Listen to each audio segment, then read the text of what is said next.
Today we're going to learn the final form of graphing parabolas. We have graphed in vertex form, and we talked about what each of these letters represent and what each of these letters do when we graph. We also talked about standard form, y equals ax squared plus bx plus c. We learned how to find the axis of symmetry. We learned that c is the y-intercept. So we've learned all sorts of things about these two forms. Now we're going to learn the last form. The last form is called intercept form, and it looks like this. Y equals a times x minus p times x minus q. A still controls how wide or how narrow the graph is and whether the graph opens up or down. So if you see a positive number in front, you know that the graph is going to open up and look like a U shape. If you see a negative number in front, you know that the graph is going to open down and be an upside down U, or like a hill or a mountain. Also, that A value, if that A value is bigger than 1, it's going to make the graph more narrow. And if it's a fraction or a decimal less than 1, it's going to make the graph wider. So the thing that I really want you to notice about A is that A is the same in all of these forms. It's going to tell you the same thing no matter what form you're in. So that's a way to check yourself. After you've graphed, take a look at your A value. If A is positive, your graph better look like this thing. If your A is negative, it better look like this thing. This form in particular shows us the x-intercepts P and Q. And I could tell you all about the x-intercepts, but I'd rather show you.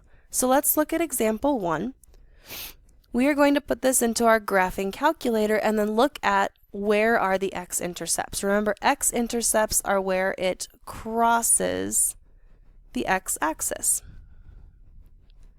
So in your calculators, you should be really good at this part by now. Push the y equals button, clear out whatever was in there from before, and you want to enter it so it looks exactly like it does on your paper.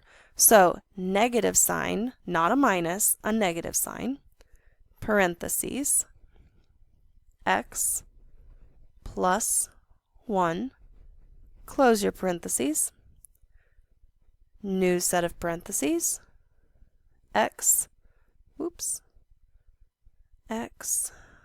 minus 5, close your parentheses, graph button, and let's see what this looks like. Takes a minute for it to draw the graph.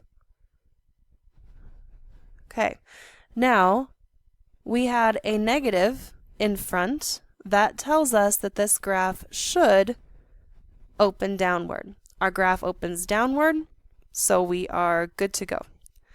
Where does it look like it crosses the x-axis? It looks like it crosses the x-axis here. That looks like -1. And here, if we count over, 1, 2, 3, 4, at +5. Now, take a look at your equation and look at your x-intercepts. In the equation, it says +1, but our intercept is at -1. In the equation, it says -5, but our intercept is at +5.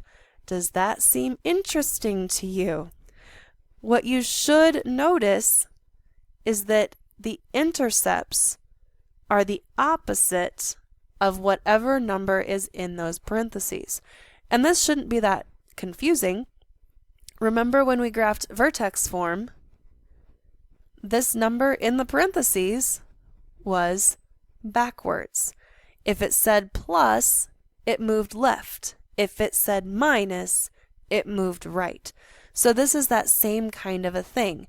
Anything that's inside the parentheses with the x is backwards. So we know it's going to cross the x-axis at -1 and 5. And quite frankly, we could even, we could even go down to our graph and say, hey, it's going to cross the x-axis at -1 and 5. I already have 2 points on the graph. But we do need a few more points. We really want to know where the vertex is. We want to know that spot where the graph changes direction. We want to know what this spot right here is. And here's the kind of cool thing. That symmetry line is halfway between these 2 points. A parabola is symmetrical. So halfway between these 2 points is going to be that symmetry line, and that vertex is on the symmetry line. So there's 2 ways to figure out where the symmetry line is. You can either put one finger here on 5 and one finger over here on -1 and count in until your fingers meet. Your fingers should meet at 2. That's where a symmetry line is going to exist. You don't have to draw in this dashed line, but you certainly can if you want to see that symmetry line.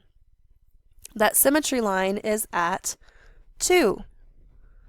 That's where we're going to focus when we find numbers for our table. So that was option 1. Count between the x-intercepts to find the symmetry line. Option 2, you can find the average of the x-intercepts. You take -1 plus 5 and then divide by the number of numbers. That would be 4 divided by 2 is 2. Our symmetry line is 2. So now we have our symmetry line. So second table, find 2 in your table.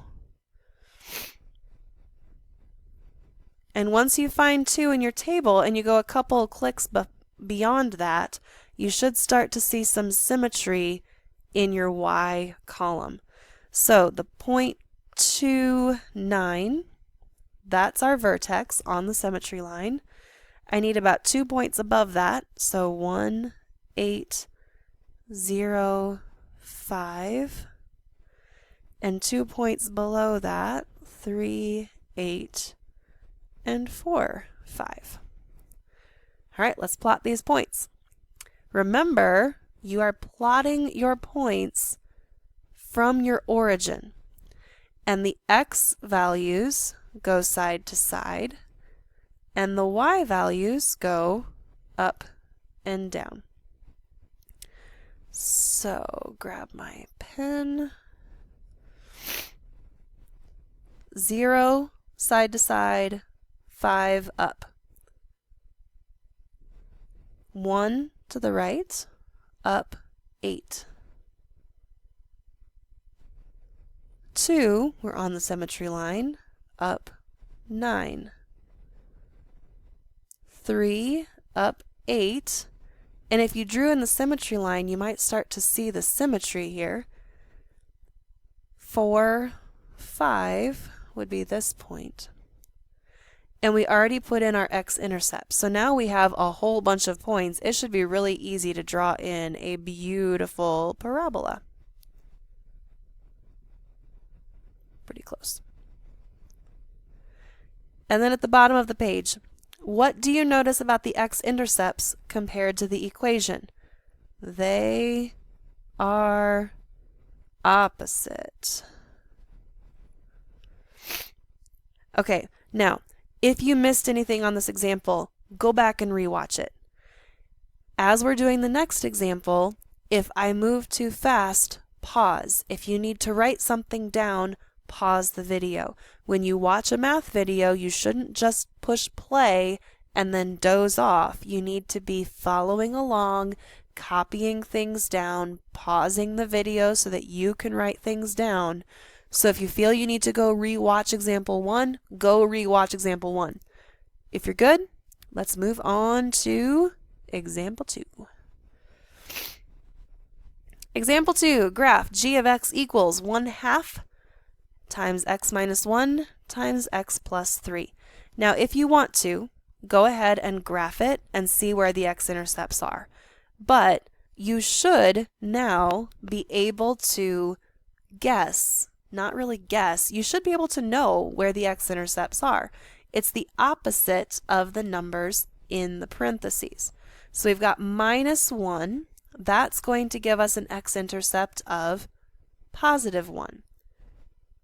+3, that's going to give us an x-intercept of -3. And if you want to check yourself before you plot those on your graph, check yourself. Let's put this into our y equals. Anytime you're doing a fraction, put parentheses around it. So 1/2 parentheses x minus 1 parentheses x plus 3.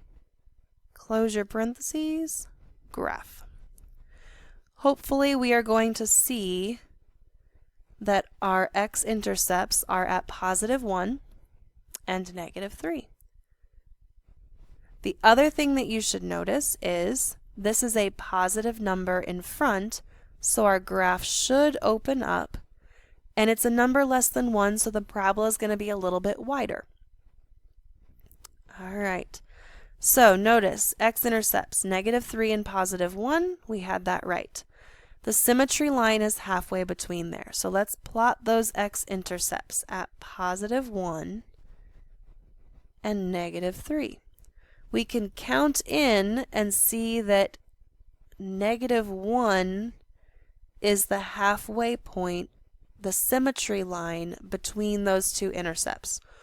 Or we can find the average. Add 1 and -3, that'd be -2, and then divide by the number of numbers, you should get -1. So our symmetry line is x equals -1.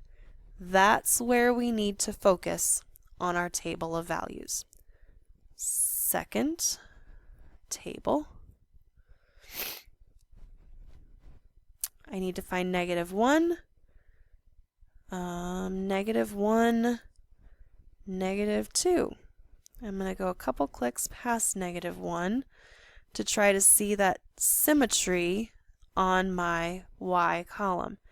I need a couple more points, but I don't want to graph -2, -1.5. How about -3, 0? That'd be a good point to graph. Keep going. -5, 6. Now we can go in the other direction. 1, 0. Yuck. 3, 6. Now, do not just make a graph. Make sure you are using these points. We don't look at this table just to waste time. We look at the table so we can get points that we can graph. So let's graph these points. Remember, the x's are side to side, the y's are up and down, and you're starting from the origin, 0, 0. So don't start from either of these points. You're starting from the origin, 0, 0. So our first point, -5, 6. From this red dot, left 5, up 6. -3, 0. From the red point, -3, 0 up and down. Hey, that's the point we already have there.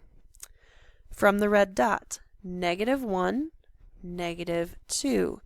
That's our vertex on the symmetry line. That's where the parabola is going to change directions. And this point, you can either count over and then count on the other side, or plot this point 3, 6. So from the red dot, 1, 2, 3, 1, 2, 3, 4, 5, 6. Now we've got some good points in. We can connect the dots to draw in our parabola.